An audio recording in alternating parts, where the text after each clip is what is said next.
मनि मानिक मुक्ता छवि जैसी, यह गिर गज सिर सोहन तैसी। नृप किरीट तरुणी तनु पाई, लय सकल शोभा दिखाई। इसका अर्थ है मणि मणिक और मोती की जैसी सुंदर छवि है, और वह सांप पर्वत और हाथी के मस्तक पर वैसी शोभा नहीं पाती। राजा के मुकुट और नौयवती स्त्री के शरीर को पाकर ही ये सब अधिक शोभा को प्राप्त होते हैं।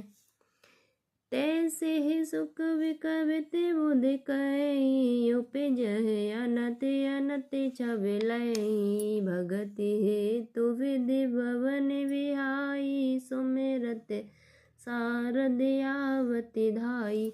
इसका अर्थ है इसी तरह बुद्धिमान लोग कहते हैं कि सुख की कविता भी उत्पन्न और कही होती है और शोभा अन्यत्र कही जाती है, अर्थात कवि की वाणी से उत्पन्न हुई कविता वहाँ शोभा पाती है जहाँ उसका विचार प्रचार और उसमें कथित आदर्श का ग्रहण और अनुसरण होता है। कवि के स्मरण करते ही उसकी भक्ति के कारण सरस्वती जी ब्रह्मा लोक को छोड़कर दौड़ी आती हैं।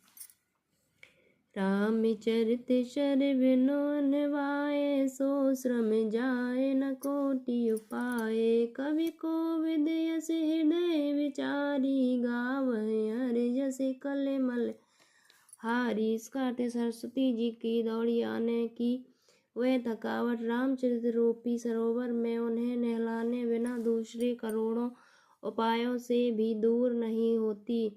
कवि और पंडित अपने हृदय में ऐसा विचार कर कलयुग के पापों को हरने वाले श्री हरि के यश का गान करते हैं। कीन्हे प्राकृत जन गुण गाना, शिर धुन गिरा लगत पछताना। हृदय सिंधु मत सीप समाना, स्वाति शारदा कहे सो जाना। इसका अर्थ है संसारी मनुष्यों का गुणगान करने से सरस्वती जी सिर धुनकर पछताने लगती हैं कि मैं क्यों इसके बुलाने पर आई। बुद्धिमान लोग हृदय को समुद्र, बुद्धि को सीप और सरस्वती जी को स्वाति नक्षत्र के समान कहते हैं। जो वर सह वर बार विचारू, इसकी कवित मुक्ता मन चारू। इसका अर्थ है इसमें यदि श्रेष्ठ विचार रूपी जल बरसता तो मुक्तामणि के समान सुंदर कविता होती है। जो वर सह वर बार विचारू, होय कवित मुक्ता मन चारू। जुगत वेद पुण्य पोय अहि, रामचरित्र बरताग। पह रहे संजन विमल और शोभा, अति अनुराग। इसका अर्थ है उन कविता रूपी मुक्तामणियों को युक्त से वेद कर फिर रामचरित रूपी सुंदर तागे में पिरोकर सज्जन लोग अपने निर्मल हृदय में धारण करते हैं, जिससे अत्यंत अनुराग रूपी शोभा होती है। वे आत्यंतिक प्रेम को प्राप्त होते हैं। जे जन में कल काल कराला, करे तब वायस वेश मराला। चलत कुपंथ वेद मगि चाणे, कपट कलेवर कलेवल बाणे। इसका अर्थ है जो कराल कलयुग में जन्मे हैं, जिनकी करनी और कौए के समान है और वे संस्कार सा है, जो वेद मार्ग को छोड़कर मार्ग पर चलते हैं, जो कपट की मूर्ति और कलयुग के पापों के भाड़े हैं। वंचक भगति कहाए राम के, किरि करि कंचन कोह काम के। तिन मह प्रथम रेख जग मोरी, दींग धर्म ध्वज दंडक धोरी। इसका अर्थ है जो श्री राम जी के भक्त कहलाकर लोगों को ठगते हैं, जो धन लोभ क्रोध और काम के गुलाम कपट के धंधों का बोझ ढोने वाले हैं। संसार के ऐसे लोगों में सबसे पहले मेरी गिनती है। जो अपने अवगुण सब कहूँ, बाण कथा पार नहीं लयूँ। ताते में अति अल्प बखाने, थोरे मुँह जाने कही सहाय। इसका अर्थ है, यदि मैं अपने सब अवगुणों को कहने लगूँ तो कथा बहुत बढ़ जाएगी और मैं अपार नहीं पाऊंगी। इससे मैंने बहुत कम गुणों का वर्णन किया है। बुद्धिमान लोग थोड़े में ही समझ लेंगे। समुझे विविध विधि विनती मोरी, को न कथा सुन दे खोरी। ते ही पर करी जे शंका, मोहे ते अधिकित जड़े मत रंका। इसका अर्थ है, मेरी अनेकों प्रकार की विनती को समझकर कोई भी इस कथा को सुनकर दोष नहीं देगा। इतने पर भी जो शंका करेंगे वे तो मुझसे भी अधिक मूर्ख और बुद्धि के कंगाल होंगे। कभी न को नहीं चतुर कहावहु, मते अनुरूप राम गुण गावहु। कहे रघुपति के चरित अपारा, कहे मत मोरे निरत संसारा। इसका अर्थ है, मैं न तो कवि हूँ न चतुर कहलाती हूँ। अपनी बुद्धि के अनुसार श्री रामचंद्र जी के गुण गाती हूँ। कहा तो श्री रघुनाथ जी के अपार चरित्र का संसार में असमक मेरी बुद्धि। जेहि मारुति गिरि मेरो उड़ाई, कहु तोल के लेके माही। समुझत अमित राम प्रभुताई, करत कथा मन अति कदराई। इसका अर्थ है, जिस हवा से सुमेरु जैसे पहाड़ उड़ जाते हैं, कहे तो उसके समान रुई किस गिनती में है। श्री रामचंद्र जी की असीम प्रभुता को समझकर कथा रचने में मेरा मन बहुत हिचकता है। सारद शेष महेश विद आगम निगम पुराण, नेतु नेति कहे जासु गुण, करे निरंतर गान। इसका अर्थ है, सरस्वती जी, शेष जी, शिव जी, ब्रह्मा जी, शास्त्र वेद और पुराण ये सब नीति नीति कहकर पार नहीं पाकर ऐसा नहीं कहते हुए जिनका गुणगान किया करते हैं। सब जानते प्रभु प्रभुता सोई, तदपि कहें बिनु रहा न कोई। तहा वेद असी कारण राखा, भजन प्रभाव भांति भव भाषा। इसका अर्थ है, यद्यपि प्रभु श्री रामचंद्र जी की प्रभुता को सब ऐसी अखतनीय ही जानते हैं, तथापि कहे बिना कोई नहीं रहा, जिसमें वे ने ऐसा कारण बताया है कि भजन का प्रभाव बहुत तरह से कहा गया है, अर्थात भगवान की महिमा का पूरा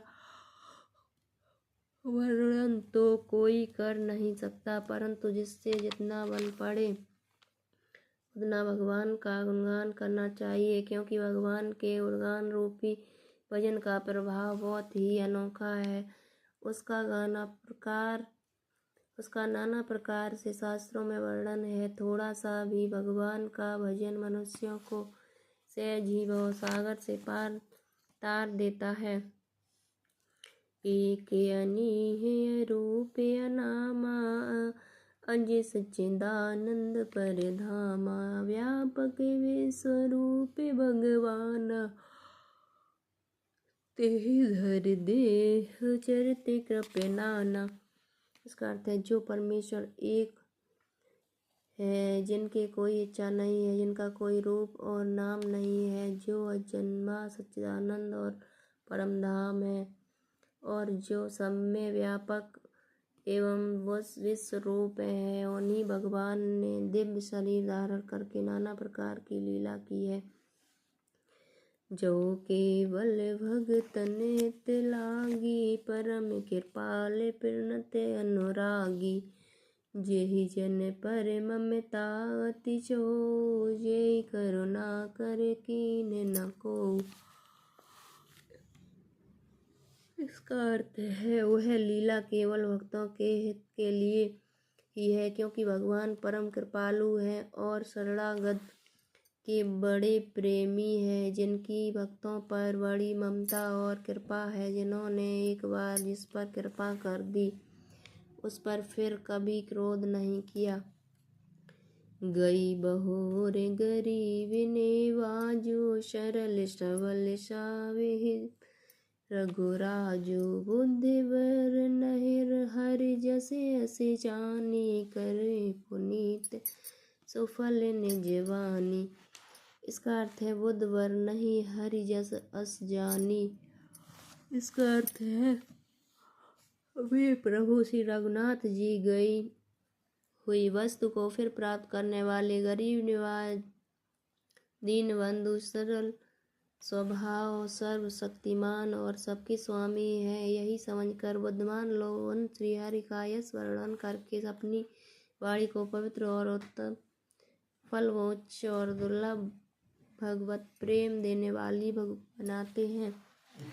तेहि बल में रघुपति गुण गाथा, कहे उनाए राम पद माथा, मुनि प्रथम हरि कीरत गाई, तेहि मग चलत सुगम मोहि भाई।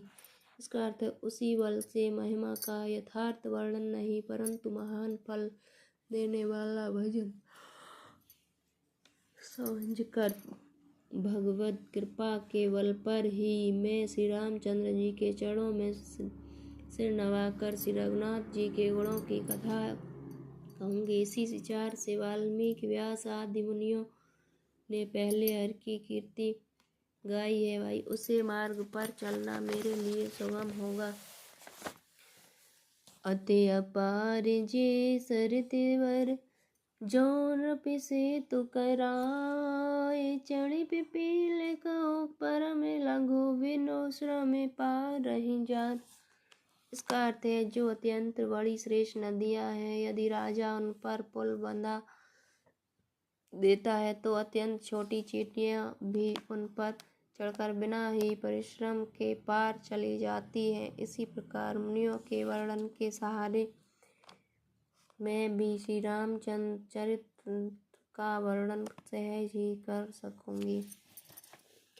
एहि प्रकार बल मन ही दिखाई, हरे रघुपति कथा सोहाई, व्यास आदि कवि पुंगल, गाना जन सादर हरि सुज से वखाना। इसका अर्थ इस प्रकार मन को बल दिखलाकर मैं श्री रघुनाथ जी की सुहावनी कथा की रचना कहूँगी। व्यास आदि जो अनेकों श्रेष्ठ कवि हो गए हैं, जिन्होंने बड़े आदर से श्रीहरि का सुयश वर्णन किया है। चरण कमल बंधौ तिन केरे, परिवौ सकल मनोरथ मेरे, कल के कविन करऊँ परिनामा, जिन बरने रघुपति गुण रामा। इसका अर्थ है मैं उन सब श्रेष्ठ कवियों के चरण कमलों में प्रणाम करती हूँ, वे मेरे सब मनोरथों को पूरा करें। कलयुग के भी उन कवियों में को मैं प्रणाम करती हूँ, जिन्होंने श्री रघुनाथ जी के गुण समूहों का वर्णन किया है। जे प्राकृत कवि परम वसयान, भाषा जिने हरि चरित बखान, भय जे यह जे होए ही आगे, प्रणव सब कपट सब त्यागे। इसका अर्थ है जो बड़े बुद्धिमान प्राकृतिक कवि हैं, जिन्होंने भाषा में हरि चरित्रों का वर्णन किया है, जो ऐसे कवि पहले हो चुके हैं, जो इस समय वर्तमान है और जो आगे होंगे, उन सबको मैं सारा परित्याग कर प्रणाम करती हूँ। ओ प्रसन्न देव वरदानो, साधु समाज बनते सन्मानु, जो पिर बंद बुध नह आदरई, सो श्रमवान बाल कवि करई। इसका आप सब प्रसन्न होकर यह वरदान दीजिए कि साधु समाज में मेरी कविता का सम्मान हो, क्योंकि बुद्धिमान लोग जिस कविता का आदर नहीं करते, मूर्ख कवि ही उसकी रचना का व्यर्थ परिश्रम करते हैं। कीरति भनिति भूति बल सोई, स्वर स्वर समय सब कहे तिको हुई, राम सुकीरति भनिति वदेसा समंजस्य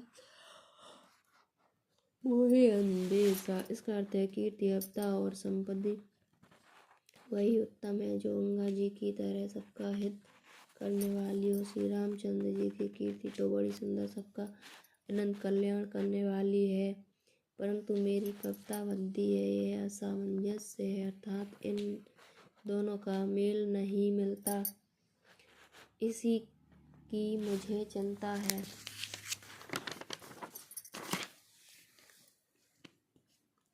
तुमरी कृपा सुलभ सो मोरे, सियन सुहावन टाट पटोरे। इसका अर्थ है परंतु ये कवियों आपकी कृपा से यह बात भी मेरे लिए सुलभ हो सकती है, रेशम की सिलाई टाट पर भी सुहावनी लगती है। जय श्री कृष्ण। हरे महादेव।